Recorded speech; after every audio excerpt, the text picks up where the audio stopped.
Yeah, folks, how is everybody doing? There's one thing that I wanted to talk to you about since we've been talking about the future of South Africa, the impending failed state status of South Africa, and and just all the things that are horribly going wrong in my beloved home country of South Africa. When I did a video about South Africa going to be a failed state, and in some of the videos that I've done in the past, I did note that the problem that faces South Africa, it's not just the many and the varied and the systematic and endemic failures of the African National Congress, but then I said that the problem is also the absence of viable options. And when I say the absence of viable options, I included the Democratic Alliance as one of the parties who do not present a path to prosperity for South Africans. And they do not. And I've even said that when I was talking about the issue of South Africa going to become a failed state, that I'm factoring in the fact that I'm factoring in the issue of alternatives, the alternatives that are available before South Africa. And I did say that the Democratic Alliance does not have a plan that's going to solve this 33% unemployment rate, and they do not. And to be sure, the Democratic Alliance is an improvement from the ANC, but their plans are not good either. They are not good at all, actually. So recently, I think last couple of days in the last week, they've been going around the country talking about a 6-point economic growth plan. And I wanted to talk about it because I saw it on SABC News Channel, and then I went online and I checked on it. I saw that they were in the Free State discussing it, and it must be said that I'm just going to assess this economic plan that they have, that they are going around the country talking about it, talking it up, to see if, because we have to look at the nature and the gravity of the problems facing South Africa. And then you have to compare it to the plans that are being proposed by these opposition parties, to compare, to see if are they fit for the task. Are they good enough to deal with the severity of the problems that we are facing? And the answer to that problem is that no, absolutely not. And so let me go through that economic growth plan of the Democratic Alliance, which is a 6-point growth plan. And I'm just going to go point by point. The first 2 points are under deregulation and reform. The second points are under infrastructure development. The second 2 points. And then there is third, which is education and skills development. And then there is fourth, which is promoting small businesses. And then there is fifth, which is attracting foreign investment. And then there is sixth, which is fiscal responsibility. So those are 6 points which have 2 points each, which makes it 12 points. So let me assess it to see are any of these points any good, and then to see if are they good enough for what we need. Point number 1, deregulation and reform. Removing legislative barriers, the DA intends to dismantle the broad-based Black Economic Empowerment, the Employment Equity Act, and the Expropriation Act, arguing that they hinder investment and job creation. This first point, I disagree with it. I know that white South Africans are obsessed with this point, but there's just simply no evidence that BEE or any of these affirmative action policies have anything to do with the economic problems we are facing. Absolutely none whatsoever. To take it further, I'll even go as far as to say that many of you white South Africans and many of white investors in Europe and the United States are investing heavily in China. And China has more stringent policies that require ownership of businesses that are doing business in China to be Chinese owned than we have in South Africa. In fact, the requirement in China is that when you come to China, 51% of the company must be owned by a Chinese national. And many of you, when you go there, you go there and you hand over 51% of your company. And we know that none of that has hindered China from growing or wiping the floor with everyone else in the world except the United States of America. But you are telling us that similar policies in South Africa are hindering growth. So if they're hindering growth in South Africa, why are they not hindering growth in China? Because China has even more stringent sort of requirements and compliance that need to be required in terms of how the Chinese people need to own a company. But when you all go there, you hand over your companies. And the reason why you hand over your companies is because you know that you're going to make a lot of money. And a lot of you have made a lot of money in China. So this has the issue of transformation policies is not on the growth equation. That is an extraneous and irrelevant point. It's a red herring. This dismantling BEE and Employment Equity Act, Expropriation Act is not going to result in economic prosperity in South Africa, and it's not going to result in foreign investors coming to invest in South Africa. All of these policies have been in the books for the past 25 plus years, and we've only had problems with investment in the past maybe 10 years. Companies have not been leaving South Africa because of these policies. Companies have been leaving South Africa because of other things other than this. And this issue is a very dishonest issue that I find with a lot of white South Africans. And it's actually very annoying, to be honest. Can we just be honest? What is hurting the South African economy is not BEE. It's not BEE. It's poor economic policies which have nothing to do with BEE.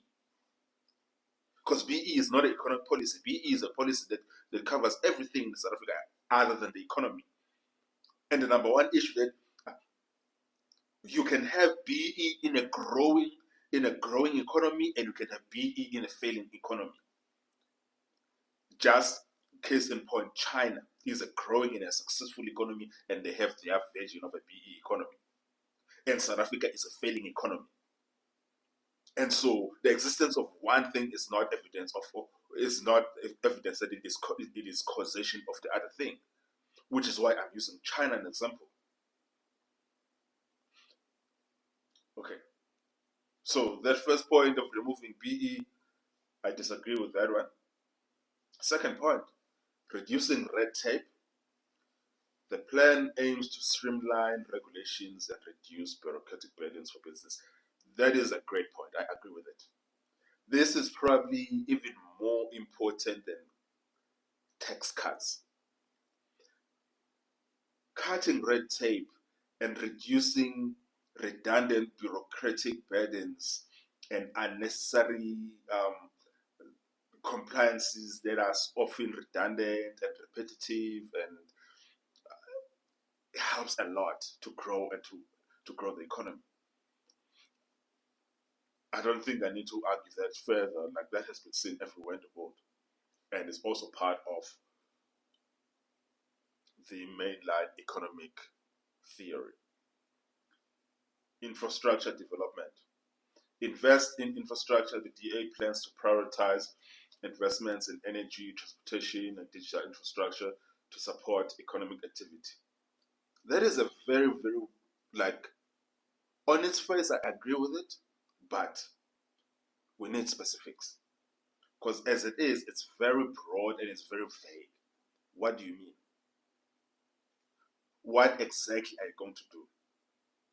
I'm going to give examples of that in terms of what exactly do you mean by, remember the policy actions that I would take if I were president that I put in a video. I'm going to link that in the description below to show an example of that. You can't just come and say we're going to invest in energy, we're going to invest in transportation, we're going to invest in digital infrastructure. You need to be specific.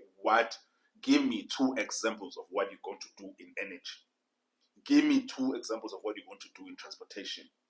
Give me 2 examples of what you're going to do in digital infrastructure, and give me an estimate of how much jobs it's going to create. So their plan is vague, but the Democratic Alliance has had these vague economic policies for the past 30 years or 20 years. I don't know how long, because I know they were formed somewhere maybe 98 to 2000. It's very vague. And then improving local government. The plan include measures to enhance effectiveness of local governments in attracting and supporting businesses. Also, folks, yes, we need a functioning local government. We need a local government that is not corrupt. We need a local government that is providing basic services. But the nature and extent of the problems that we are facing, your primary plan cannot just be you promising us effectiveness. Effectiveness in local government is not going to create millions of jobs that we need to reduce unemployment from 33% to where we need it to be maybe around 10%, 10 to 15%. And effective local government is not an economic growth plan. Let me say that again. Effective local government is not an economic growth plan. It's not. It's something entirely different. Something important, which matters when you go to vote in the local government elections in 2026, that you vote for parties that are effective, that are not corrupt, that provide services on time. But that has never been an economic growth plan. It doesn't even create 500 jobs. It doesn't create jobs. This is what I'm saying. When I'm saying to you that we have a big problem in South Africa, it's issues like this. The main opposition party, their policies are ambiguous at best. They are vague. Some of them, they are not answering the questions of economic growth, which is what they are saying the plan is for. Which is why I was saying, when I was saying that South Africa is in a mess, the mess is not just the ANC. The mess is that even the opposition parties don't have any ideas. Focus on skills development, education, and whatnot. Folks, you're not going to hear an argument from me against improving our education system, getting our skills up, getting our FETs to be further in education, training colleges to be effective and producing skills that are needed, getting better like education throughout. But none of this is an economic growth policy, folks. This is not an economic growth policy. Instead, maybe you could say it is an education policy, but it's not the economic growth policy. This is why I'm saying to you, the DA also itself doesn't have a plan about how to solve South African problems. They don't have a plan. So when I say to you, South Africa will be a failed state, I'm saying that having looked at the ANC, having looked at the DA, having looked at the Freedom Front Plus, having looked at the EFF, having looked at the IFP, UDM, having looked at all of them, none of them have a plan. Case in point. Yes, Yes, a lot of work needs to be done to improve our education. Yes, we need better quality education. Yes, we need to improve. We need to improve our education outcomes. Yes, true on all counts. That is not an economic growth policy, though. It is not. It is not. If it was the case, countries like Zimbabwe, who have some of the best education systems in the world, wouldn't have their people leaving the country in the millions that they are living. Same thing with Nigeria. Some of the most educated people in the world are Nigerians. Nigerians, Zimbabweans, they have a functional education system. But millions and millions of their people are leaving their countries. If education was an economic growth plan, all of those Zimbabweans wouldn't be leaving their country because their education system is probably one of the best, probably rivaling even the Chinese education system. But education system and economic policy are two different things. And yes, we need to do something about our education system. Yes, absolutely. Absolutely. I'm not saying that it's either or. All I'm saying is it is not an economic policy. That's all I'm saying. If it was economic policy, Zimbabwe, who have a great education system, would not have a failed state. Zimbabwe has destroyed everything that they have except their education system.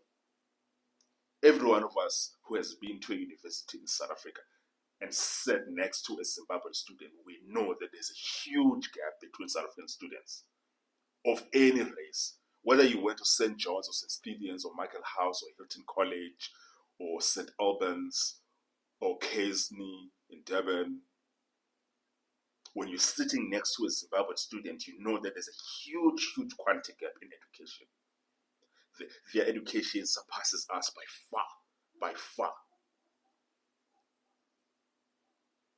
However, their country is still a failed state, which is to say that, yes, fix your education, South Africa, but that is not an economic policy. That is not an economic policy. It is not.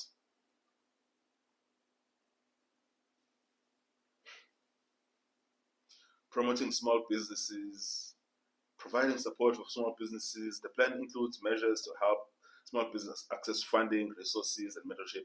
That is so vague. That is so vague. What does that even mean? What does it mean? What does it even mean?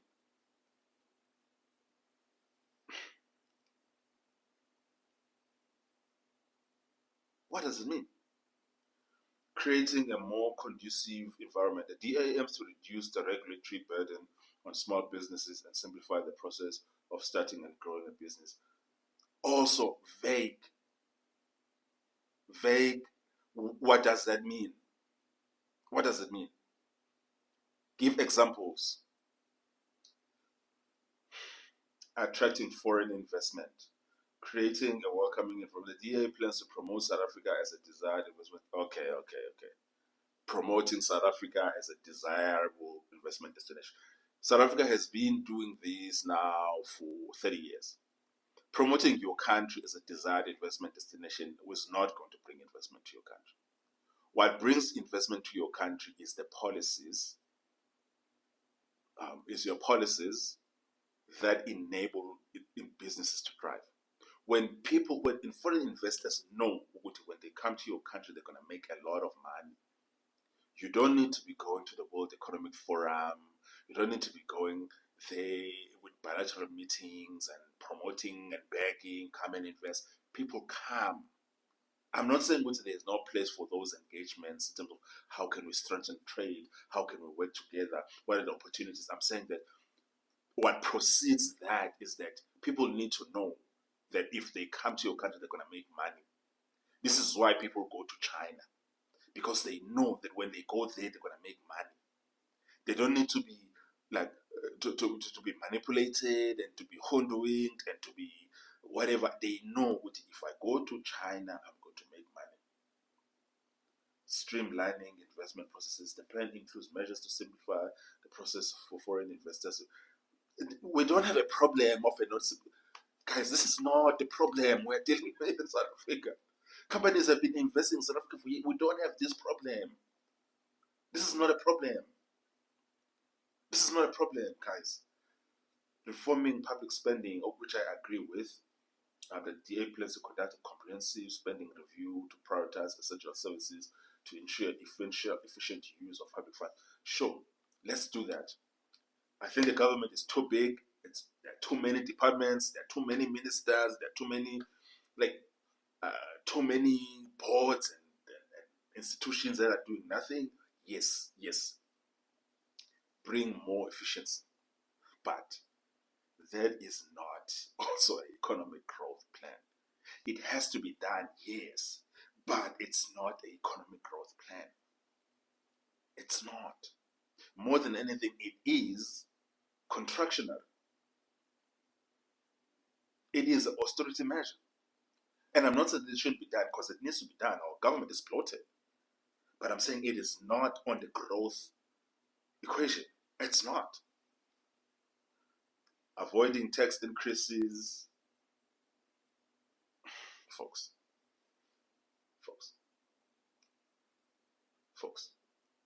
The Democratic Alliance is not your salvation.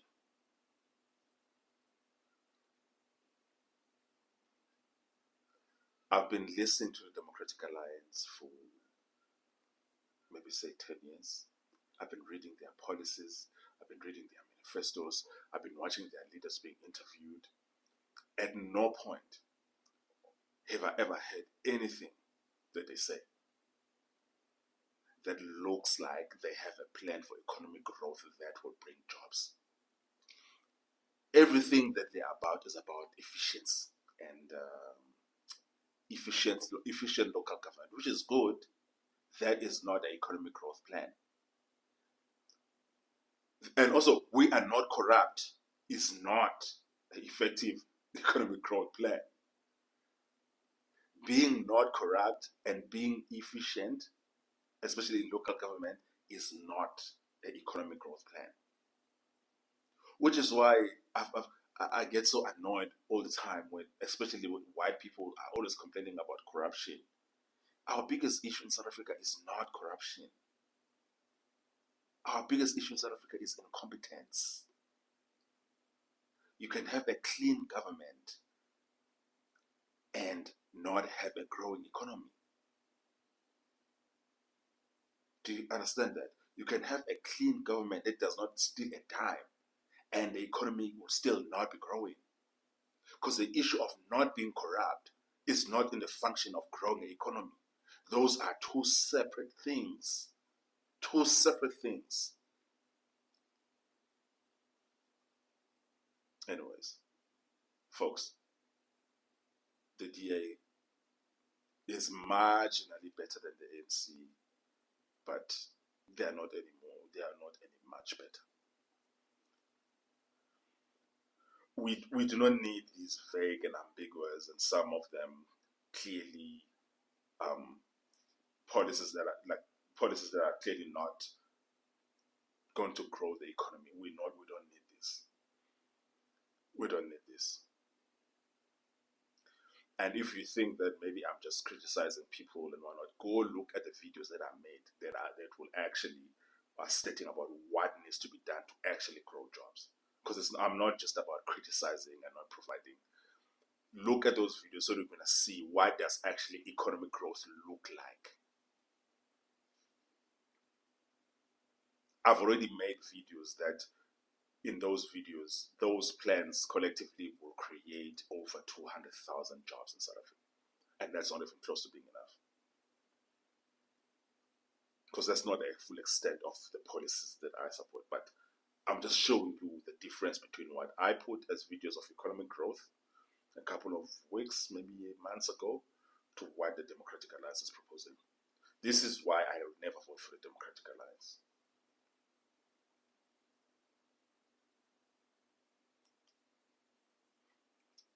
This is why I don't vote for any.